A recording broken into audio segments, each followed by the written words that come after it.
तमाम इलाके जो भारत के हैं वहाँ पर क्या ईरान हमला कर सकता है। आप यूँ समझे कि मिडल ईस्ट के जो कोस्टल इलाके हैं उन्हीं तक इनकी रेंज बनती है। यूरोपियन यूनियन ने इनकार किया था अमेरिका का साथ देने पे कि हम आपको आपने हमस खोलने में आपका साथ नहीं दे सकते। बिस्मिल्लाहिर्रहमानिर्रहीम, बोलते कालम के साथ मैं अमर रज़ा खान। और मैंने जब ये एक व्लॉग किया कि जिसमें मैंने आपको बताया था कि मुत्तहिदा अरब अमारात के साथ भारत ने दफ़ाई मुआहदा किया है और भारत को जो है अब मार पड़ने वाली है। किससे? ईरान से। ईरान अपने टारगेट सेट करेगा और ईरान के पास ऐसे मिसाइल्स मौजूद हैं जो भारत की ऐसी की तैसी कर सकते हैं, यानी भारत की ईंट से ईंट बजा सकते हैं। मोदी और मुत्तहिदा अरब अमारात के अमीर एक हुए, दफ़ाई मुआहदा कर लिया, एक पर हमला दूसरे पर हमला।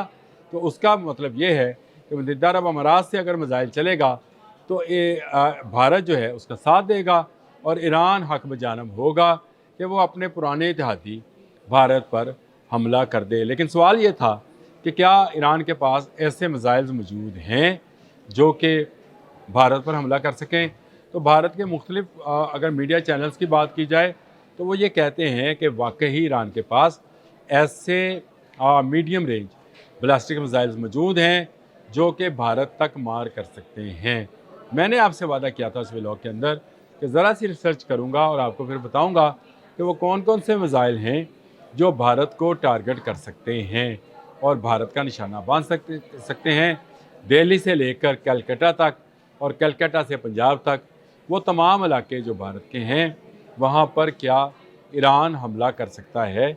और हमला इस सूरत में करेगा जब भारत और मुत्तहिदा अरब अमारात के दफ़ाई मुआहदे के नतीजे में मुत्तहिदा अरब अमारात पर गिरने वाले मिसाइल के जवाब में भारत अपना कोई मिसाइल चलाएगा। दफ़ाई मुआहदा है जी, एक पर हमला दूसरे पर हमला, तो भारत चलाएगा किस पर? ईरान पर, जहाँ उसने $5 अरब की चाह बहार पर अपनी इन्वेस्टमेंट कर रखी थी।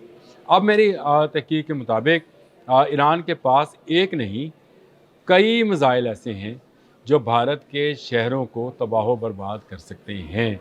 और इनमें ऐसे भी हैं जो रवायती वारहेड ले जाने के काबिल हैं और कुछ ऐसे हैं जो न्यूक्लियर वारहेड ले जाने के भी काबिल हैं। लेकिन क्योंकि अभी तक डिक्लेयर्ड पावर नहीं है तो हम रवायती हथियारों की बात करते हैं। अगर आप मिसाइल्स की रेंज और उनके नामों के हवाले से जानना चाहते हैं तो शार्प 1 है जी, और इसके साथ फतेह 110, फिर आ जाता है राद 500।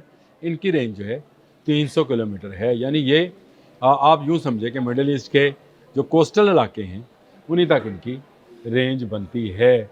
इसके बाद आ जाता है जी शार्प 2, फतेह 313, ये जो है 500 किलोमीटर तक, यानी ज़रा और ज़्यादा रेंज है इनकी। फिर आ जाता है कुद्स 1, ये अल-कुद्स के नाम से है, कुद्स 1 है।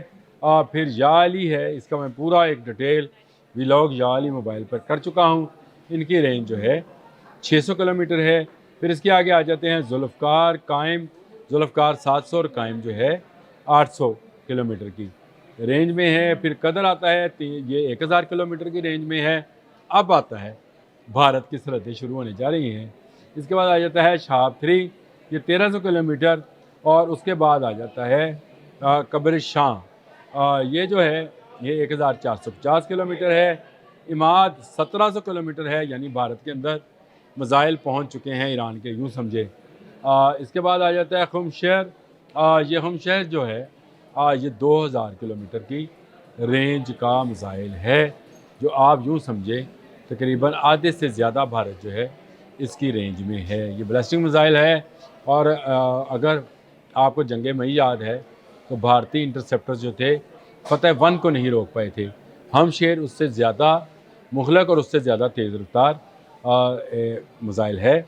इसी तरह उनके पास जो है गदर है, ये भी 2000 है।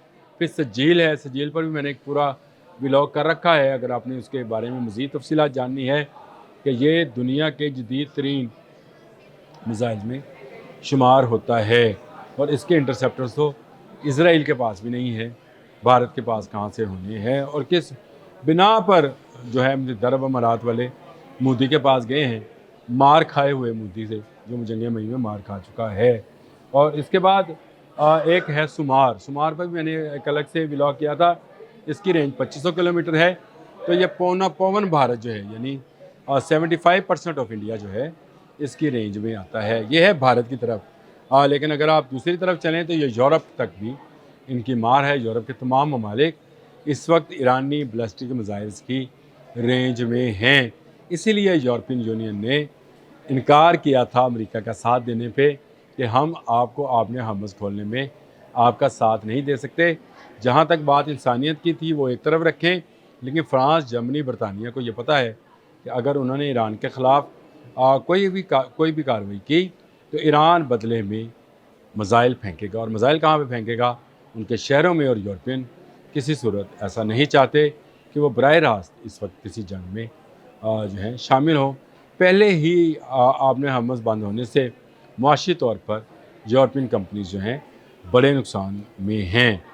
بالکل یورپین اور امریکن کمپنیز جو مڈل ایسٹ میں کام کرتی تھی، مڈل ایسٹ میں بیٹھ کر ڈیوٹی فری زون کا مزہ اٹھاتی تھی، ٹیکس بچاتی تھیں، ان کو واپس اپنے ملکوں میں جانا پڑا ہے جہاں پر بھاری ٹیکسیشن ہے۔ اور اگر اس صورتحال میں جنگ میں چلے گئے جس طرح امریکہ چلا گیا تو $30 ارب سے زائد تو امریکہ اپنا ڈبو چکا، یہ شاید اس کے متحمل نہیں ہو سکتے ہیں۔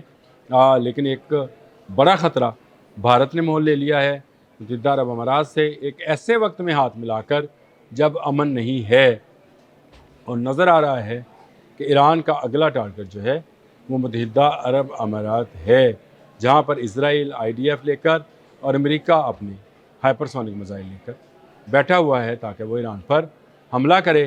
اس کے جواب میں جب ایران مڈل ایسٹ پر حملہ کرے گا تو بھارت اخلاقی طور پر اس نئے معاہدے کے تحت ایران پر حملہ کرنے کا جو ہے پابند ہوگا، جس کے جواب میں ایرانی میزائل جو ہیں وہ بھارت میں ہندوؤں کا کلا کما کریں گے۔ یعنی ہندوؤں کا کیا، بھارتیوں کو کلا کما کریں گے۔ اور مودی جو ہے بھارتیوں کو ایک اور ہولناک جنگ میں دھکیل رہا ہے۔ اس جنگ میں دھکیلنے کا نتیجہ آپ بھی سمجھتے ہیں کہ بھارت پہلے ہی پوری دنیا میں تنہائی کا شکار ہے، آئسولیشن کی طرف چلا گیا ہے۔ اب تو ان کے سابق جو چیف ہیں انہوں نے بھی کہہ دیا کہ پاکستان نے جنگ مئی کے بعد پوری دنیا کا دل جیتا ہے، بھارت اکیلا ہوتا چلا جا رہا ہے۔ اسی اکیلے پن میں یہ کبھی افغانستان سے جا کر ہاتھ ملاتے ہیں، اور اب جا کر انہوں نے جنگ کے دوران متحدہ عرب امارات سے ایک پر حملہ دوسرے پر حملے والا دفاعی معاہدہ جو ہے کر لیا ہے۔ متحدہ عرب امارات نے اس کے نتیجے میں $5 ارب کی سرمایہ کاری کرنے کا وعدہ کیا ہے۔ تو کیا بھارت متحدہ عرب امارات کو ایران کے قہر سے بچا سکتا ہے؟ اور اگر بچا سکتا ہوتا تو یہ جنگ مئی میں جو پچھلے سال ہوئی خود کو بچا لیتا۔ اگر یہ خود کو اس سے نہیں بچا پایا تو ایران سے کیا بچائے گا؟ بھارت بری طرح پھنس چکا، اسرائیل سے ہاتھ ملا چکا، گلے مل چکا متحدہ عرب امارات کے، اور اب اس کو سامنا کرنا ہے ایران کا۔ کمنٹ باکس میں اپنے کمنٹس ضرور دیا کیجیے تاکہ میری بھی رہنمائی ہو۔ اب تک کے لیے اتنا ہی، اللہ حافظ۔